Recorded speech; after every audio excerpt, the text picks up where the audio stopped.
नमस्कार दोस्तों, हमारे यूट्यूब चैनल एग्जाम लर्नर में आपका स्वागत है। दोस्तों, इस वीडियो में हम लोग सीटेट 2021 यानी कि 31/1/2021 को जो पेपर हुआ था उसमें मॉर्निंग शिफ्ट का यानी कि प्राइमरी लेवल का ये पेपर है और इसमें हम लोग बाल विकास व शिक्षा शास्त्र के प्रश्नों का उत्तर देखेंगे। ये जे सीरीज का पेपर है, तो जिनका भी जे सीरीज है वो मिलान कर सकते हैं और जिनका अदर सेट है वह प्रश्नों को देख के जो है आप अपना उत्तर मिला सकते हैं।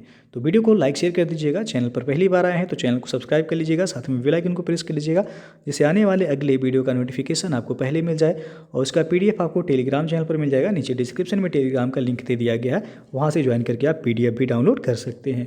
तो चलिए शुरू करते हैं। अब देख सकते हैं जे सीरीज का पेपर है और ये आपका बाल विकास व शिक्षा शास्त्र यानी कि भाग पहला है। इसमें कुल 30 प्रश्न जो है पूछे गए थे बाल विकास व शिक्षा शास्त्र से। तो पहला प्रश्न जो पूछा गया था, आप देख सकते हैं यहाँ पे, जीन पियाजे अपने संज्ञानात्मक विकास के सिद्धांत में संज्ञानात्मक संरचनाओं को किस रूप में वर्णित करते हैं। तो पहले प्रश्न का उत्तर जो होगा ऑप्शन तीसरा यहाँ से हो जाएगा, स्कीमा या फिर मनोबंध के रूप में। और अगला जो प्रश्न है वो आपका, जीन पियाजे के संज्ञानात्मक विकास के सिद्धांत में पूर्व संक्रियात्मक अवस्था में विकास का मुख्य गुण क्या होता है। तो इसका सही आंसर होगा ऑप्शन ए जो है, विचार सोच में केंद्रीकरण। पहला ऑप्शन जो है सही है यहाँ। और तीसरा प्रश्न, विकास के संदर्भ में निम्न में से कौन सा कथन सही है। तो तीसरे प्रश्न का उत्तर हो जाएगा आपका तीसरा ऑप्शन, विकास जो है वह बहुआयामी होता है। चौथा प्रश्न है, लेव वायोगोत्स्की का सामाजिक सांस्कृतिक परिप्रेक्ष्य अधिगम प्रक्रिया में किसके महत्व पर जोर देता है। तो यह सांस्कृतिक उपकरणों के महत्व पर जोर देता है। चौथा विकल्प सही होगा यहाँ। और अगला प्रश्न है, एक प्रगतिशील कक्षा में व्यक्तिगत विभिन्नताओं को किस प्रकार देखा जाना चाहिए।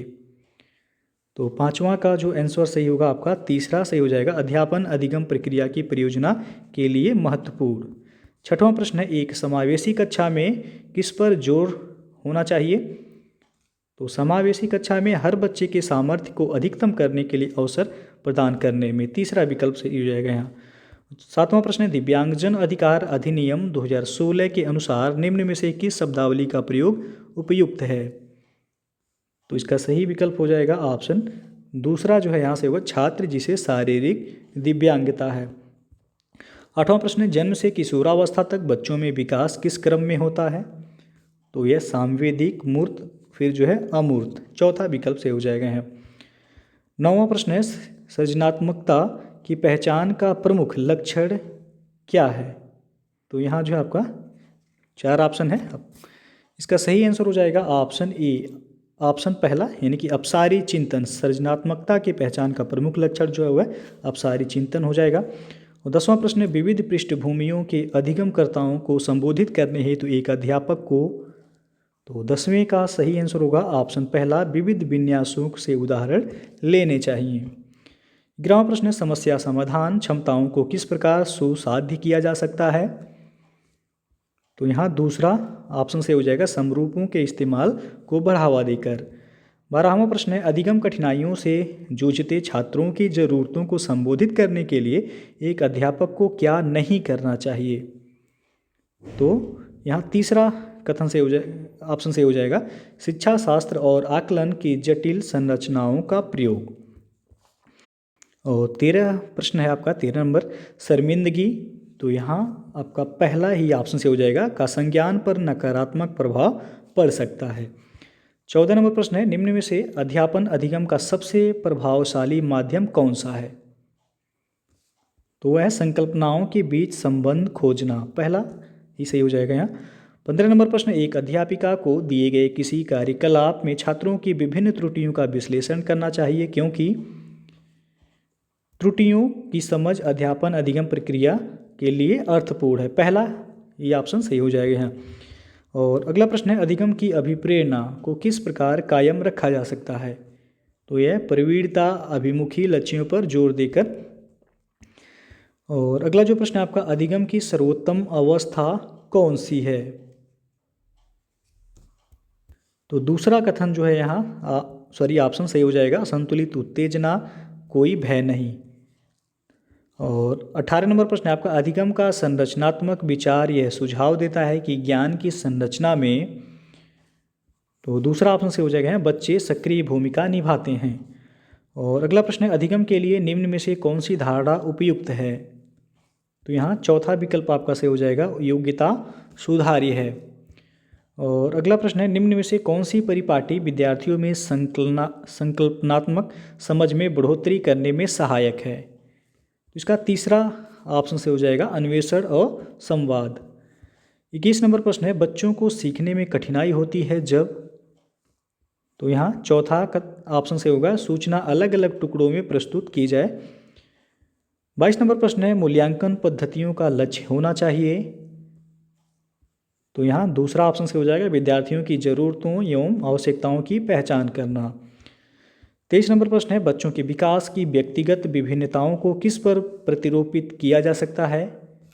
तो वह आनुवंशिकता एवं पर्यावरण की पारस्परिकता पर। और अगला प्रश्न है एक कार्य के दौरान सायना स्वयं से बात कर रही है कि वह कार्य पर किस प्रकार प्रगति कर सकती है। लेव वाग्योत्स्की के भाषा और चिंतन यानी कि सोच के बारे में दिए गए विचारों के अनुसार इस तरह का व्यक्तिगत वाक्य क्या दर्शाता है। तो ये आपका स्व नियमन दर्शाता है। पहला ऑप्शन सही हो जाएगा यहाँ। 25 नंबर प्रश्न है एक प्रगतिशील कक्षा में। तो यहाँ दूसरा ऑप्शन से होगा ज्ञान की संरचना के लिए प्रचुर मौके प्रदान करने चाहिए। 26 नंबर प्रश्न है एक गतिविधि के दौरान छात्रों को संघर्ष करते देख एक अध्यापिका बच्चों को संकेत और इशारे जैसे क्या, क्यों, कैसे प्रदान करने का फैसला लेती है।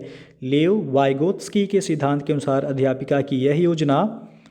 तो यहाँ पहला ऑप्शन से हो जाएगा अधिगम के लिए पाठ आधारभूत संरचना का काम करेगी। 27 नंबर प्रश्न है एक खेल क्रिया के दौरान चोट लगने पर रोहन रोने लगा। यह देखकर उसके पिता ने कहा लड़कियों की तरह व्यवहार ना करो, लड़के रोते नहीं हैं। तो पिता का यह कथन। तो यहाँ आपका चौथा ऑप्शन से हो जाएगा लैंगिक रूढ़िवादिताओं को दर्शाता है। अगला प्रश्न है बहुबुद्धि का सिद्धांत जोर देता है कि। तो यह बुद्धिमत्ता की विभिन्न दशाएं हैं। दूसरा ऑप्शन सही हो जाएगा यहाँ।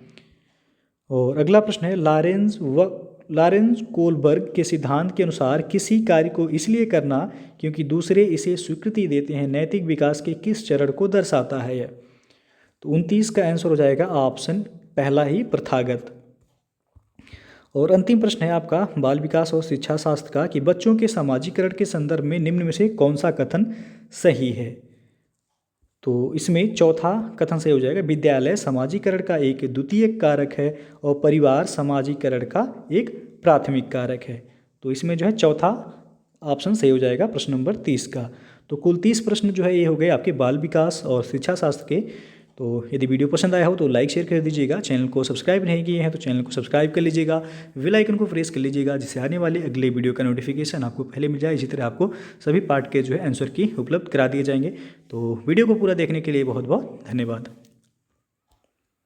दोस्तों अनअकैडमी पर लोअर PCS 2021 का फाउंडेशन कोर्स यह 1 फरवरी से स्टार्ट हो रहा है। कोर्स का ड्यूरेशन जो है पूरा 8 मंथ है जिसमें आपको पूरे सिलेबस को कंप्लीट कराया जाएगा प्री और मेंस को।